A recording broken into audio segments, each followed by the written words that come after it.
All right, let's go back to Major Garrett on the floor. Lindsay, I want to read to you a Truth Social post from the former president.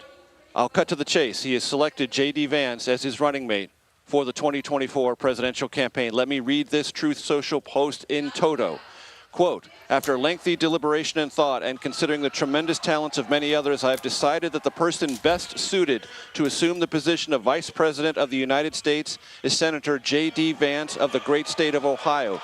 Continuing, direct quotes. JD honorably served our country in the Marine Corps, graduated from Ohio State University in 2 years, summa cum laude, and is a Yale Law School graduate, where he was the editor of the Yale Law Journal and president of the Yale Law Veterans Association. JD's book, Hillbilly Elegy, became a major bestseller and movie, and it has championed the hardworking men and women of our country. JD had a very successful business career in technology. Again, I'm quoting this Truth Social post from the former president. And finance, and now during the campaign will be strongly focused on the people he fought so brilliantly for, the American workers and farmers in Pennsylvania, Michigan, Wisconsin, Ohio, Minnesota, and far beyond. There you have it. On Truth Social, the former president of the United States, Donald Trump, officially announcing that JD Vance, 39-year-old senator from the state of Ohio, 1.5 years in the United States Senate, will be his running mate in the 2024 campaign. Major, you had mentioned that he is a relatively political newcomer, 1.5 years in the Senate.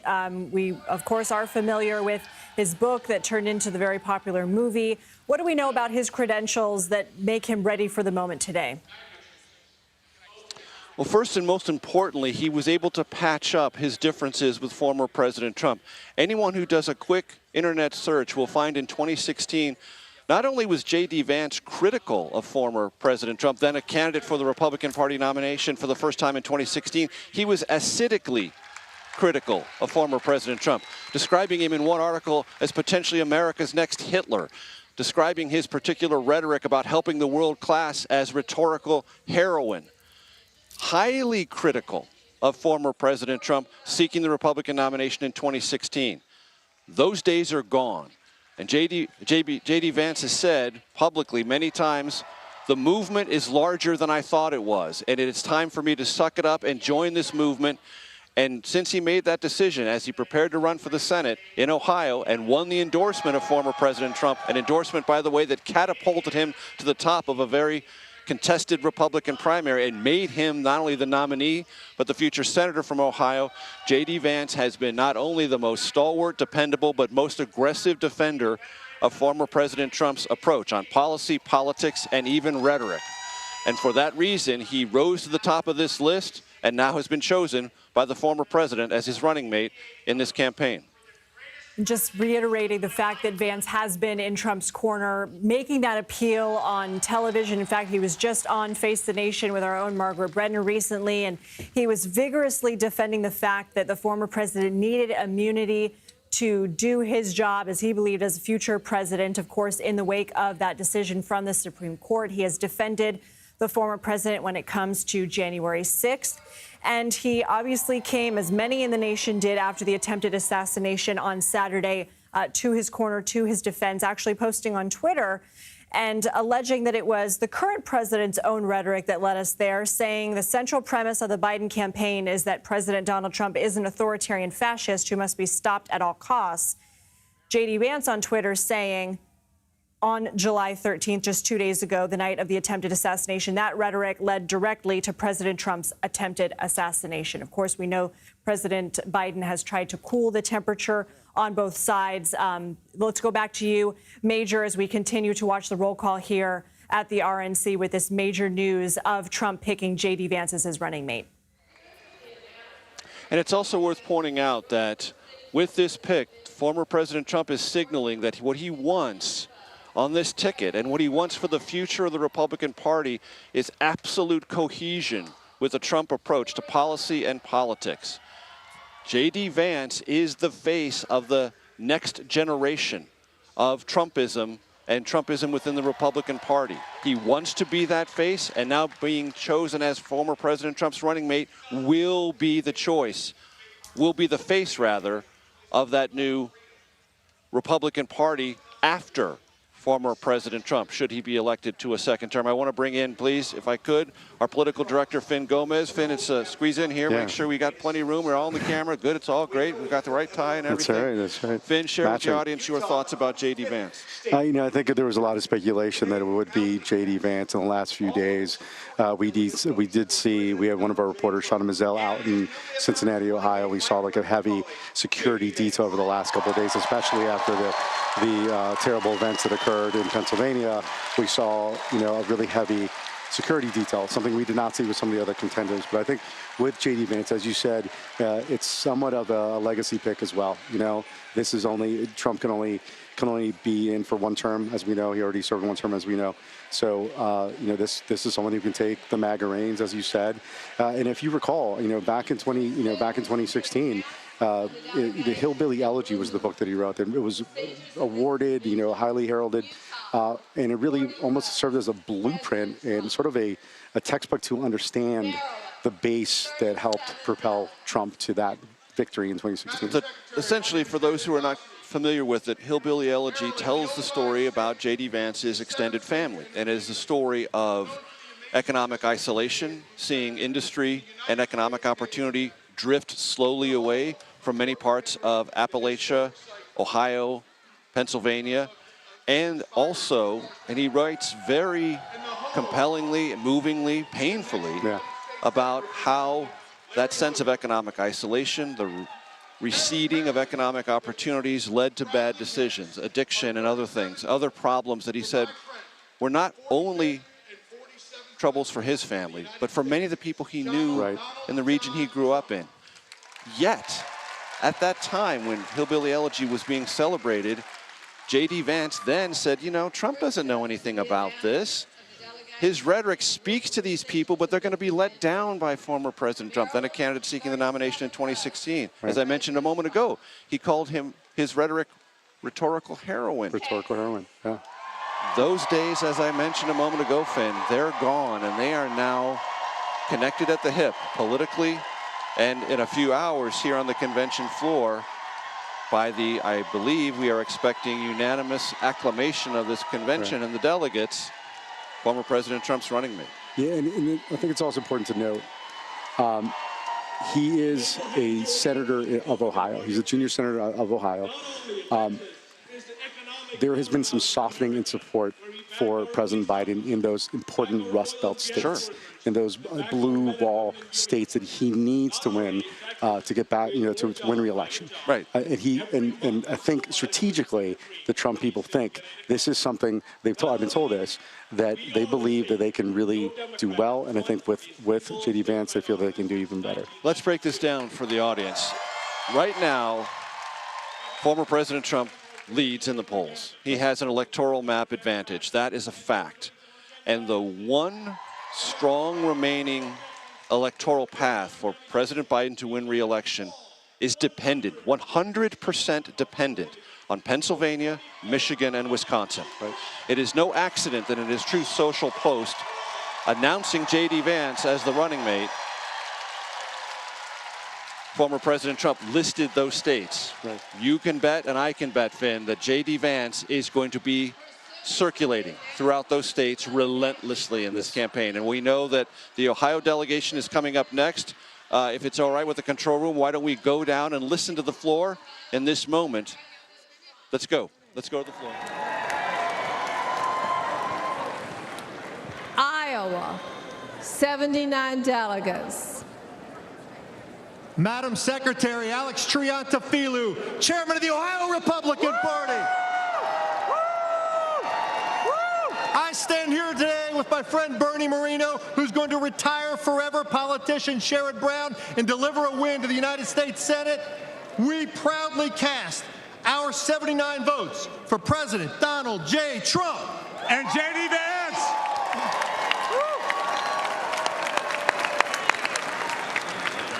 Pursuant to the announcement of the delegation and the rules and procedures of this convention, Iowa, 79 votes, President Trump.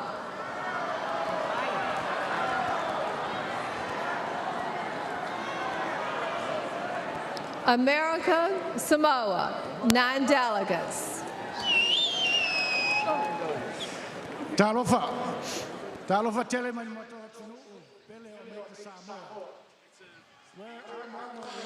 So we heard Finn, we heard from the Ohio delegation, not only the delegate votes for former President Trump, formulaic, and then the call, hey, and JD Vance. Yeah. It's part of the electric moment here. The delegates on that floor are getting the information, and they just heard it called out, sort of officially, sort of semi-officially.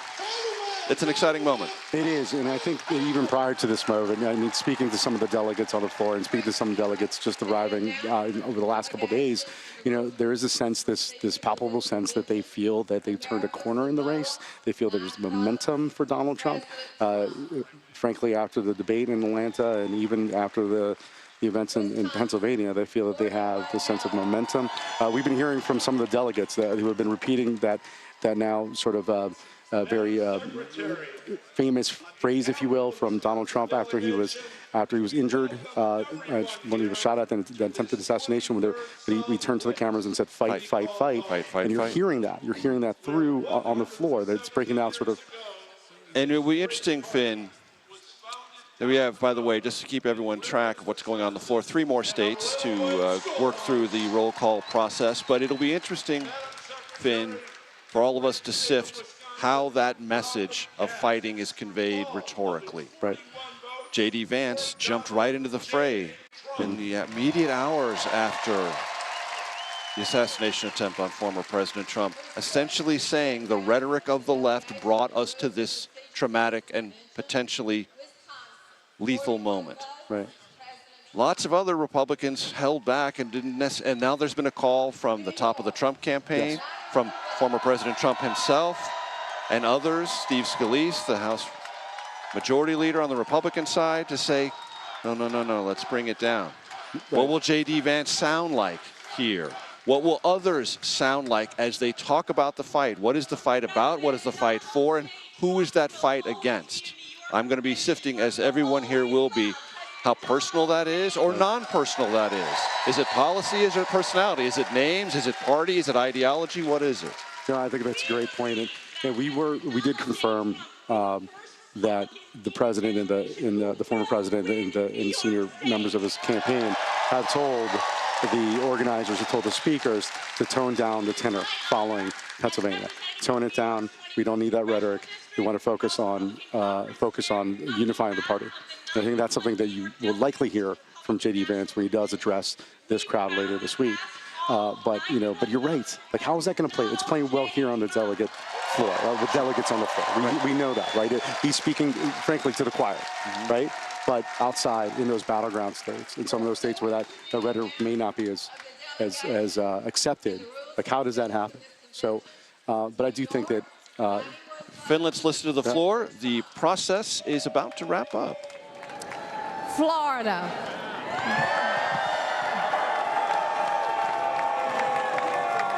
Florida, 125 delegates. Madam Secretary and everybody in this great city,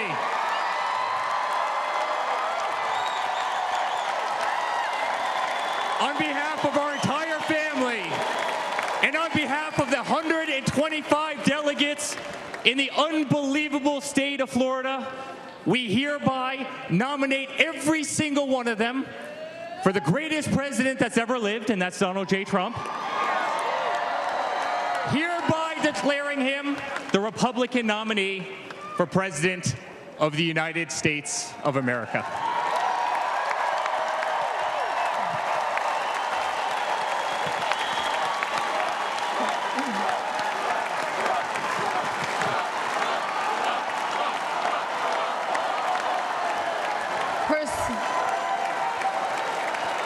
Pursuant to the announcement of the delegation and the rules and procedures of this convention, Florida, 125 votes, President Trump.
So bring your good time and your laughter too. We gonna celebrate your party through. Come on. Celebration.